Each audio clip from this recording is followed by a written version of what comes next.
Rocking and rolling, folks, on a Wednesday, hump day, number one source for Crimson2go football news, in my own words, yours truly, Stephen M. Smith, keeping all fingers and toes crossed for a college football season, along with you guys out there as well. We appreciate everybody tuning into the show on today as we look at now the Alabama secondary.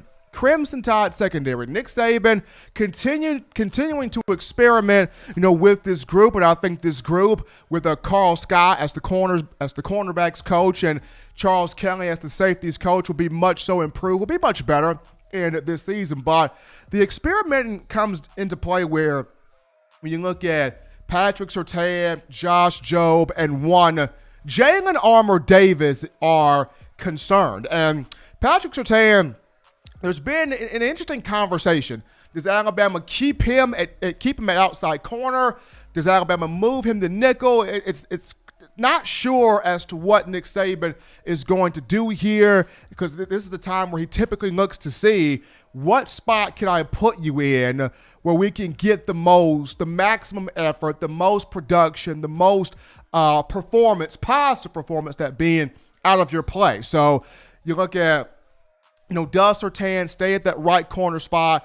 Does he move to nickel? As of right now, he is looking at being still in that right corner spot. And once again, he's not a terrible player. He's a good player. He's a strong player. He's a solid guy, 5-star athlete. The last 2 years, 79 tackles total, 15 pass breakups, 3 interceptions. The main deal is, can he get a year where, he's making those splash plays and really controlling, limiting, locking down the best competition in college football? That's the main thing for Surtain. It's almost like when Minkah Fitzpatrick came in 2015, Coach Saban was always about, we got to find what's the best spot to put Minkah in. Yes, Minkah can play corner. Yes, he can play nickel. Yes, he can play, safety. But what's the best spot? Where can we get the most bang for our buck, the most productivity, with Minkah? And of course, that ended up being the safety position. So just trying to figure out here,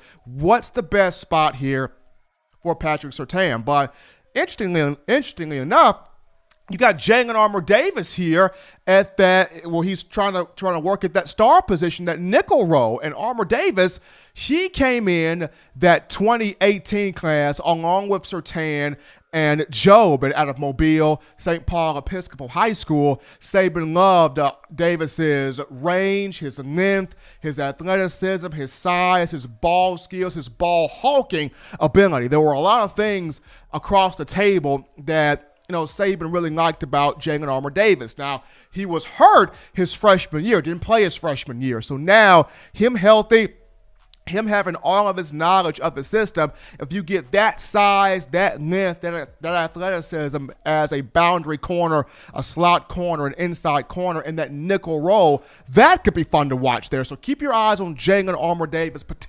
possibly in that nickel role. Now, for Ronald Williams Jr., the JUCO out of Hutchinson Community College, but originally from Louisiana here, he's getting work, he's getting time in with that second team group, that second team defense. Now, am I saying he can't jump up and probably work his way into that first team rotation? He possibly could, but right now working with that second team group. Right now, the left corner for Alabama looks like it's going to be Josh Jobe. Josh Jobe is going to be the left corner. And more times than not, Coach Saban, since his arrival at Alabama in 2007, he likes to put his most physical, rangy, trash-talking, jamming, passionate, he likes to put his biggest dog in terms of the defensive secondary at that left corner position. We've seen this happen. Kareem Jackson played left corner. He had Drake Kirkpatrick at left corner. D. Milner was at left corner. We all remember Cyrus Jones. He was short, he was a dog. Cyrus Jones was at left corner.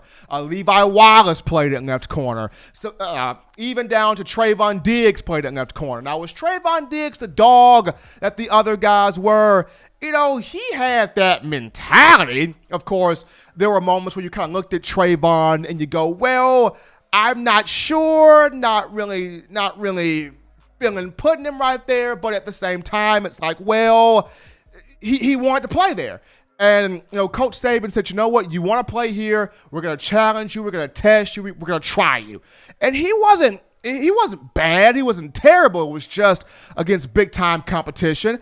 There were moments he got burned a couple of times against big competition, especially Jamar Chase in the LSU matchup. But more times than not, Trayvon Diggs was a pretty solid guy. But on the regular, Coach Saban likes to take his most passionate, physical, aggressive guys and put them at that left corner spot. That's where Josh Jobe is going to be at. So Josh Jobe at left corner, you know who your safeties are. It's going to be Daniel Wright, Jordan Battle. You know what those two guys bring to the table. But the question will be on Patrick Surtain, where can you get the most production from him? Will you get it at nickel, or will you get it at right corner? Because whatever spot they put him at, Jalyn Armour-Davis is going to play at either that nickel role or that corner role, wherever they feel comfortable putting Surtain at. Nick Saban's always been about, I got to get my best 5 guys or my best 6 guys on the field in terms of the secondary. But it'll be interesting here as Saban is always experimenting with things. But we're going to go, as always, folks, you want the best in news, notes, information, and coverage here on the Crimson Tide. You can do so by accessing the Touchdown Alabama Magazine app. It's very simple, very easy to do here. You download it from the iPhone App Store if you're rocking Team Apple, Google Play Store if you just so happen to have the Android phone. For your audio listening needs, we got you covered here, iTunes or Apple Podcasts, Spotify, Stitcher, Spreaker, TuneIn Radio, Overcast.fm, or iHeartRadio. If the good and gracious Lord sees fit, I'll be back on Friday continuing the talk of Tide football. Also, guys, shout out Spencer here for donating $5 more into the super chat. Shouts out there to Spencer Reveley. He also writes in, Bama is having football. So appreciate the confidence there coming from Spencer. But as always, Tide Nation, you can purchase individual copies of Touchdown Alabama Magazine. Have those sent to your door. Link will be found in the description. But until next time, folks, husbands, love your wives. Wives, appreciate, value those husbands. Children, continue doing those things legitimately now to not be bored. Get you those 3 hearty meals a day, those 3 great laughs a day. Protect yourself. Protect the loved ones around you. Until next time, I'm your man, Stephen M. Smith, and this has been In My Own Words.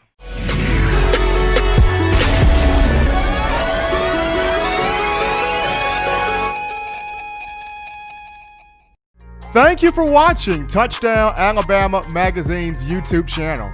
To continue to get the best in Alabama football content, subscribe here and turn on your notifications to stay connected with the hottest shows covering your Crimson Tide.